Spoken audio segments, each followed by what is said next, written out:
नमस्कार, मैं हूं पवन त्यागी। उत्तराखंड के हल्द्वानी में हुए दंगे में अब धामी सरकार सख्त एक्शन मोड में है। घर घर की तलाशी ली जा रही है और जिस एरिया से घरों की छतों से पथराव पुलिस पार्टी पर हुआ था उनको चिन्हित किया गया है और अब महिला पुलिस फोर्स के जरिए वहां महिलाओं तक की भी गिरफ्तारी की योजना बनाई है।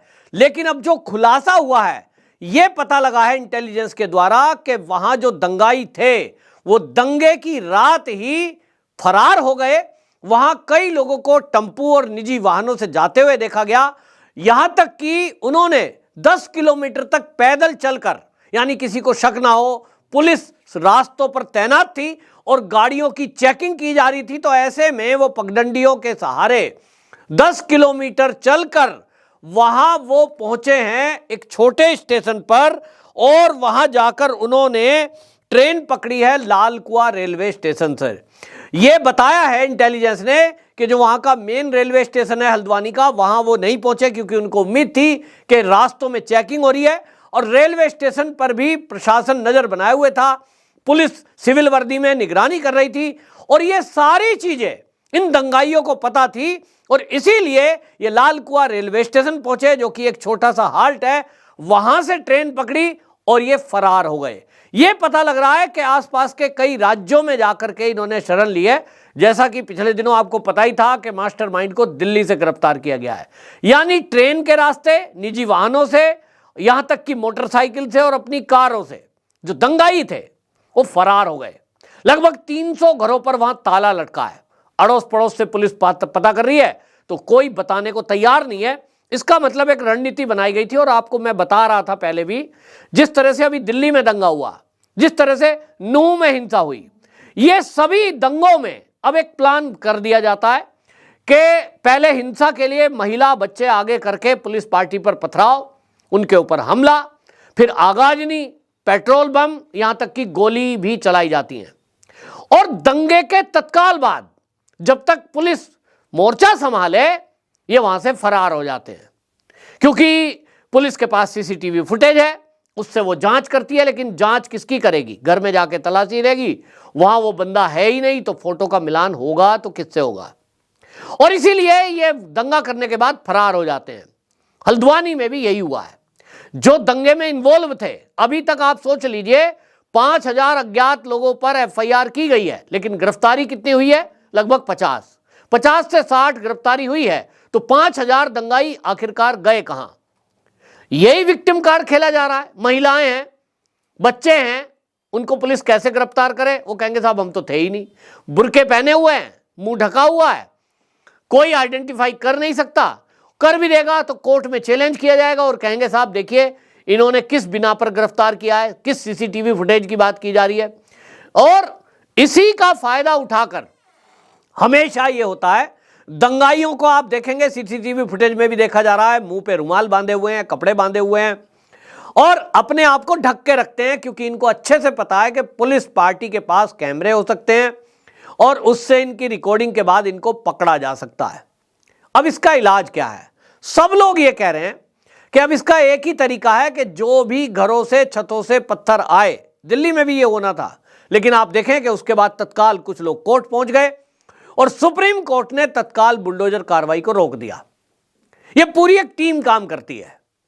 महिलाएं, बच्चे आगे करके पीछे से पुरुष जो है वो हमला करते हैं। फिर पत्रकारों की इनकी एक टीम है, उनको फंडिंग मिलती है इस बात की कि वो ऐसी न्यूज बनाए कि साहब ये तो महिलाएं हैं, गरीब हैं, असहाय हैं, देखो पुलिस निर्दोष लोगों को पकड़ रही है, निर्दोषों को सता रही है। चौथी टीम इनकी इसी तरह वकीलों की है। पीएफआई ने बकायदा इसमें कांटेक्ट करके हजारों वकीलों को उसमें एक रिहाई मंच बना रखा है और उसको जो है सम्मिलित किया हुआ है। कोई भी ऐसा व्यक्ति पकड़ा जाता है, वो कहते हैं साहब धर्म के काम में ये गया था और इसको पुलिस ने पकड़ लिया है। पैसे भी दिए जाते हैं और कानूनी सहायता भी दी जाती है। पूरा एक षड्यंत्र, एक नेक्सस पूरा तैयार है, जिसमें हमला करने वाली महिलाएं, हमला करने वाले बच्चे और दंगाई, उनके पीछे पत्रकार, सोशल मीडिया एक्टिविस्ट, एनजीओ और कानून के जानकार यानी जाने माने वकील। पूरी एक चेन है, एक के बाद एक सब अपने काम में लग जाते हैं। उसके लिए करोड़ों रुपए का फंड जुटाया जाता है। और हम जानते हैं कि धार्मिक स्थलों के जरिए किस तरह से यहां प्रत्येक जुम्मे की नमाज के बाद ये परंपरा करी जाती है। यूपी में भी पिछले दिनों आपने देखा, जब सीए का प्रोटेस्ट हो रहा था, उत्तर प्रदेश की एसटीएफ ने पता लगाया था कि मस्जिदों के बाहर इस तरह से डब्बे रख दिए जाते थे जिसमें पीएफआई के लोग इस तरह का फंड इकट्ठा कर रहे थे। तो क्या हल्द्वानी में भी इसी तरह का पैसा इकट्ठा हुआ है? इस एंगल से भी प्रशासन को जांच करनी चाहिए। लेकिन जो मैं बात कर रहा हूं हल्द्वानी के लोगों से, आम लोगों से, वहां पत्रकारों से, और जो वहां के रहने वाले हैं, वो लोग ये कह रहे हैं कि पहली बात तो ये कि देश के अंदर ये जो बुर्का है जिसमें मुंह ढकते हैं आप, धर्म के काम में करें, घर में हो, अब इस पर कुछ कानून बनाना बड़ा जरूरी है। हमारे देश में तो ये संभव है नहीं, क्योंकि यहां तो एक तो मुस्लिमों के लिए पर्सनल लॉ बोर्ड है, उसको भंग करने की बात चलते हैं तो वो कहते हैं साहब हमारे धर्म पर आघात किया जा रहा है। तो कानून सबके लिए समान हो, पहला यही एक कदम है जिसको कहते हैं आपको। इसीलिए अब पुष्कर सिंह धामी ने तो यूसीसी इंप्लीमेंट किया है, लेकिन विरोध हो रहा है और ये विरोध के नाम पर फिर बवाल करते हैं।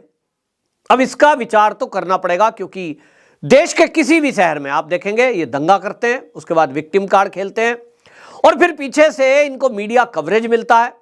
सोशल मीडिया प्लेटफॉर्म पर इनके पक्ष में बैठे हुए लोग ऐसे हैं, मेरे ख्याल में तो सैकड़ों ऐसे एक्स पर फर्जी अकाउंट बनाए हुए हैं। कुछ वामपंथी लोग हैं जो इनके पक्ष में हमेशा उतर जाते हैं। और हमने तो देखा है कि बांग्लादेश से जो घुसपैठ करके आए हुए लोग हैं, उनकी वो तस्वीर दिखाई जाती है कि देखिए बच्चों के पैर में चप्पल नहीं है, इनको तो खाना नहीं है, गरीबों की मदद कर रहे हैं हम तो। लेकिन होता क्या है, एनजीओ के नाम पर जो आगे आते हैं इस तरह की मदद करने के नाम पर, वो इनका इस्तेमाल करते हैं।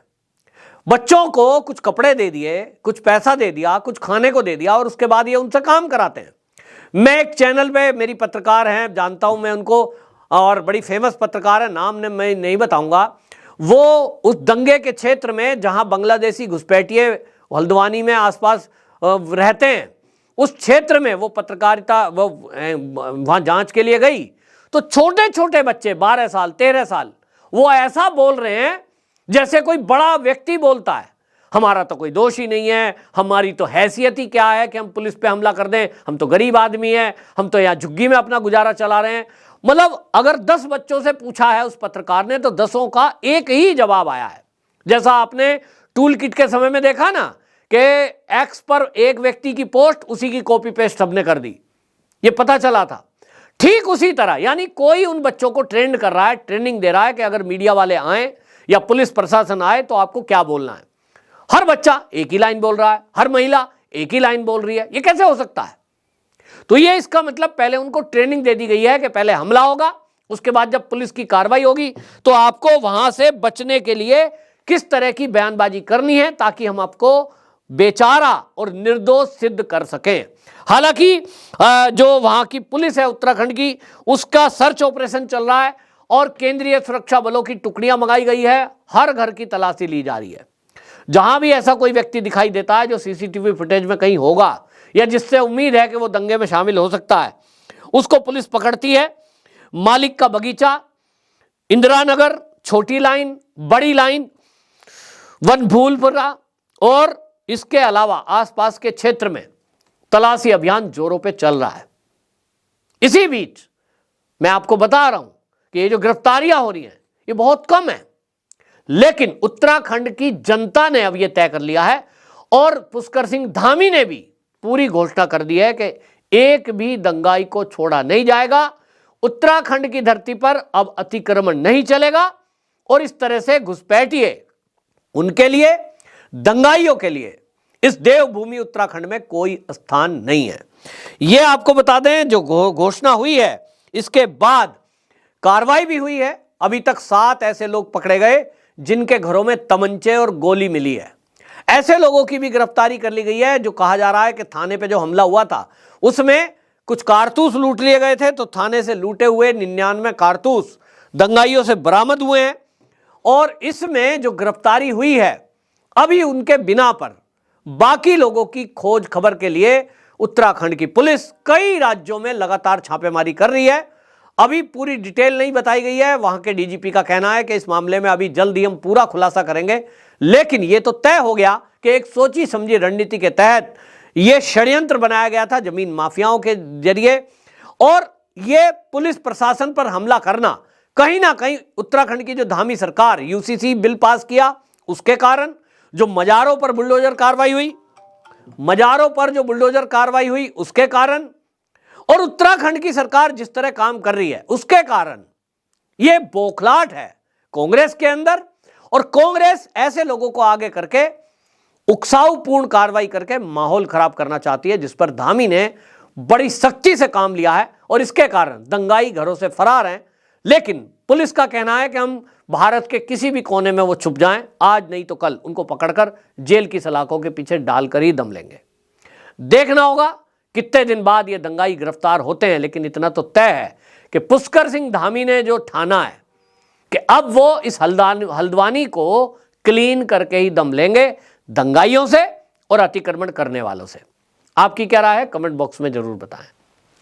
वंदे मातरम।